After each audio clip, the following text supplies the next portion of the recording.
Picture this. You're standing in your childhood bedroom, now turned into your mother's sewing room.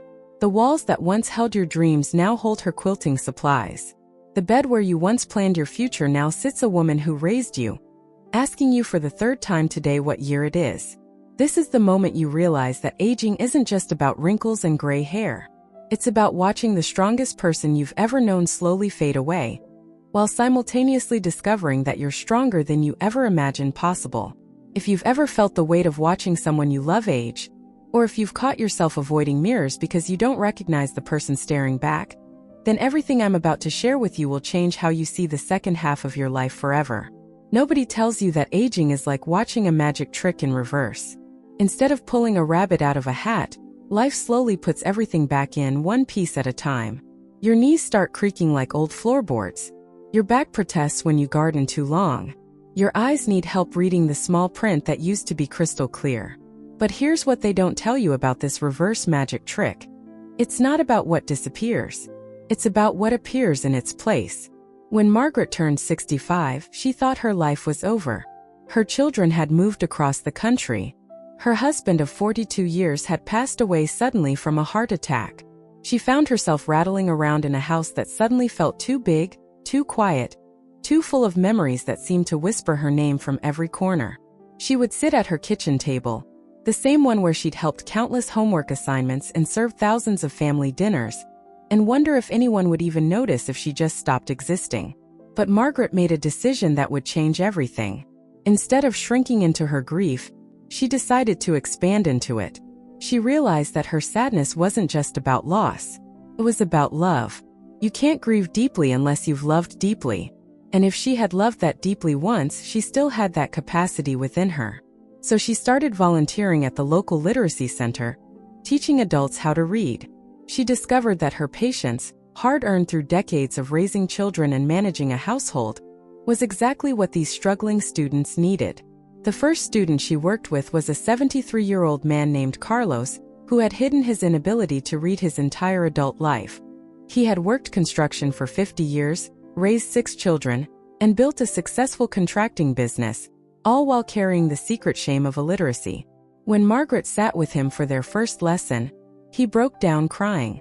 Not because he couldn't read, but because someone finally saw him as worthy of learning.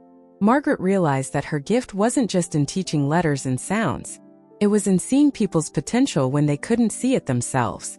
This is the first brutal truth about aging that nobody tells you.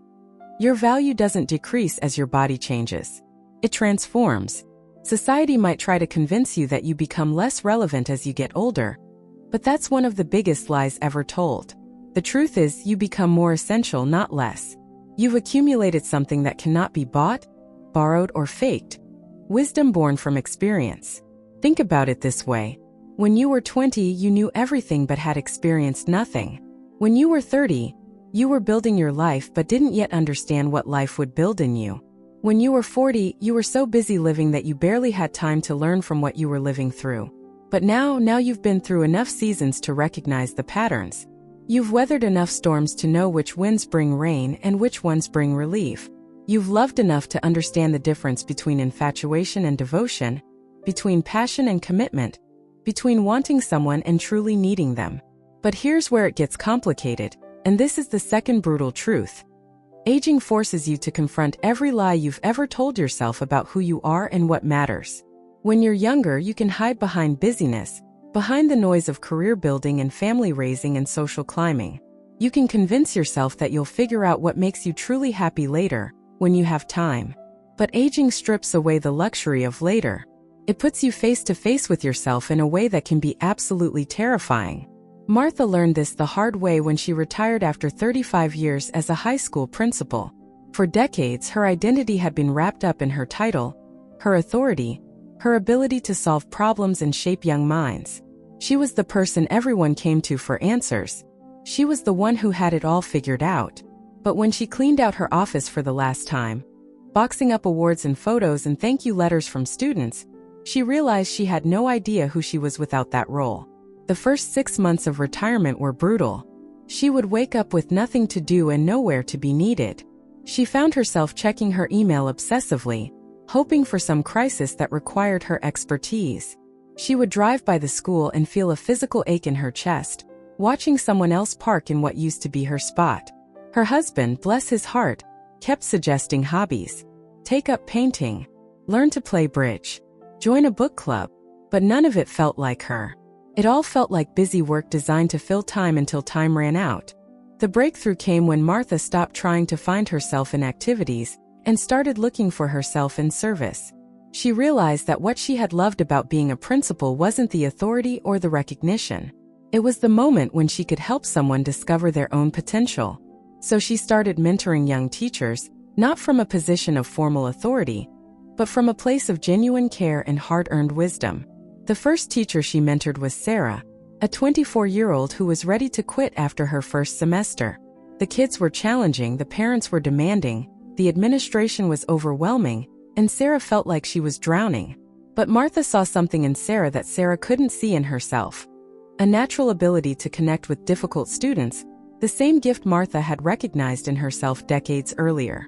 Instead of offering quick fixes or empty encouragement, Martha shared her own stories. She told Sarah about the time she cried in her car after a particularly brutal parent conference. She talked about the student who changed her life by showing her that sometimes the kids who act out the most are the ones who need love the most. She shared the failures that had taught her more than any success ever could. And here's what happened. Sarah didn't just become a better teacher. She became a teacher who understood that education is really about relationship, about seeing students as whole human beings rather than test scores or behavior problems. Years later, Sarah would tell people that Martha didn't just save her career. Martha taught her how to see her purpose. This brings us to the third brutal truth about aging. Your legacy isn't what you accomplished. It's what you made possible for others. When you're young, you think legacy is about monuments and achievements, about having your name on buildings or being remembered for your professional success. But as you age, you realize that the most profound legacies are often invisible. They're the confidence you help someone find, the door you open for someone else, the example you set that gave someone permission to be themselves. Robert discovered this when he was diagnosed with early-stage Alzheimer's at 68. For a man who had built his identity around his sharp mind and his ability to solve complex engineering problems, the diagnosis felt like a death sentence. He went through all the stages of grief: denial, anger, bargaining, depression. He became obsessed with brain games and supplements, convinced he could outsmart a disease that affects millions.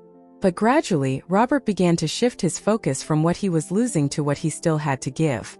He started recording stories for his grandchildren, not just the polished family legends but the real stories. The time he got fired for standing up to a boss who was cutting safety corners.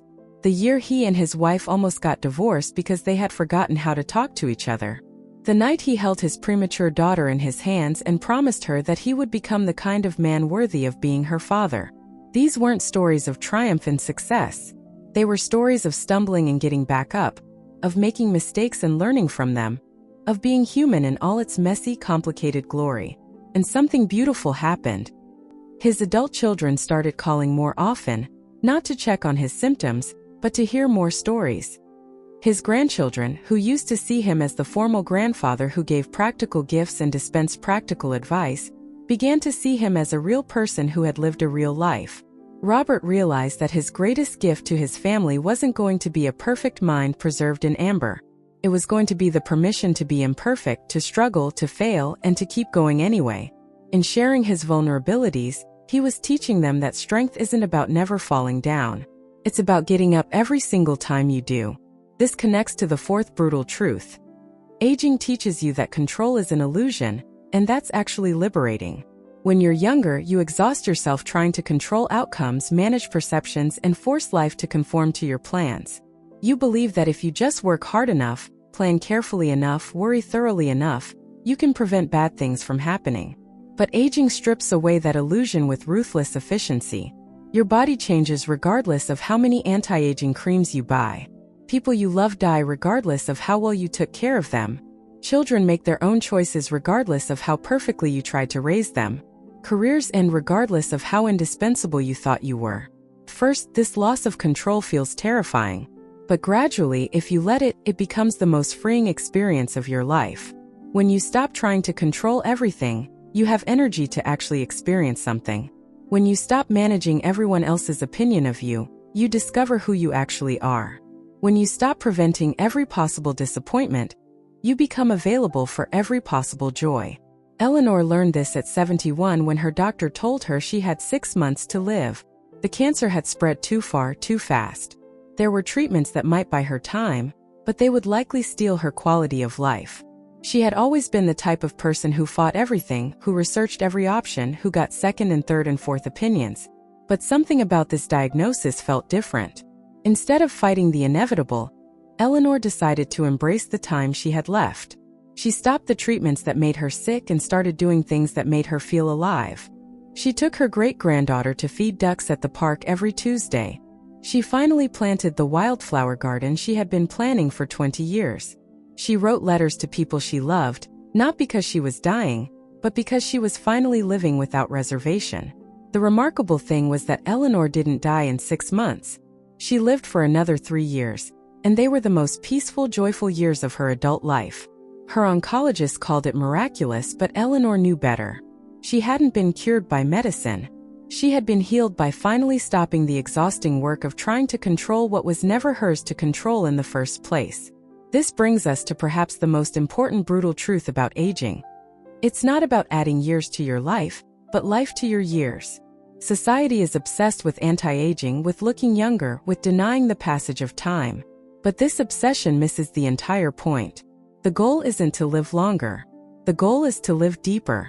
When you're young, you experience life like you're racing through a museum, quickly glancing at exhibits so you can say you saw everything. But as you age, you begin to stand still in front of individual pieces of art. You notice details you missed before. You see connections you couldn't make when you were moving so fast. You understand that the richness of experience comes not from seeing more, but from seeing more deeply. Frank understood this when he turned 75 and realized he had been sleepwalking through his life. He had spent 50 years in corporate sales, climbing ladders and hitting targets and accumulating achievements that looked impressive on paper, but felt hollow in his heart. His marriage had become a polite partnership. His relationship with his children had become a series of obligatory phone calls, and his friendships had dwindled to golf games where nobody talked about anything that mattered.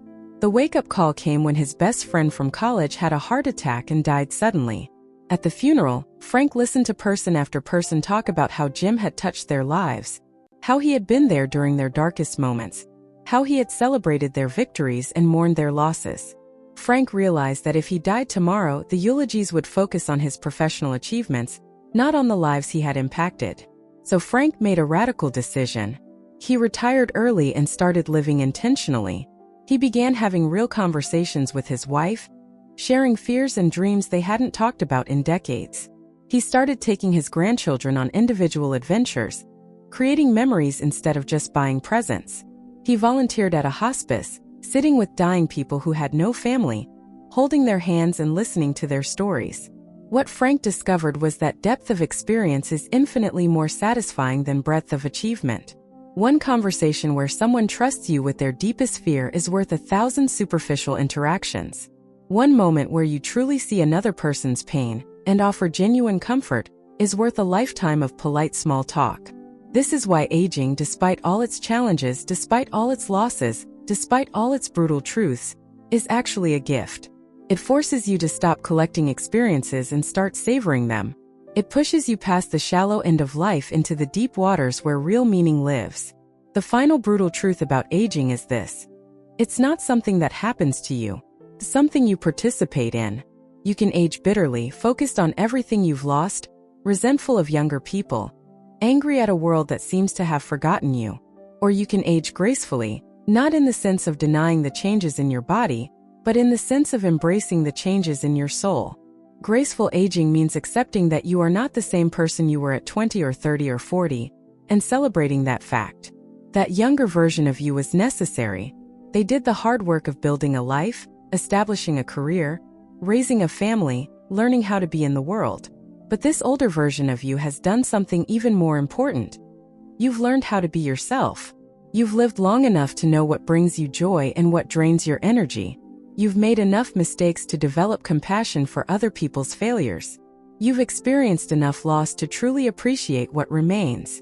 You've been through enough seasons to trust that winter always gives way to spring, that even the darkest nights eventually yield to dawn. This is your time.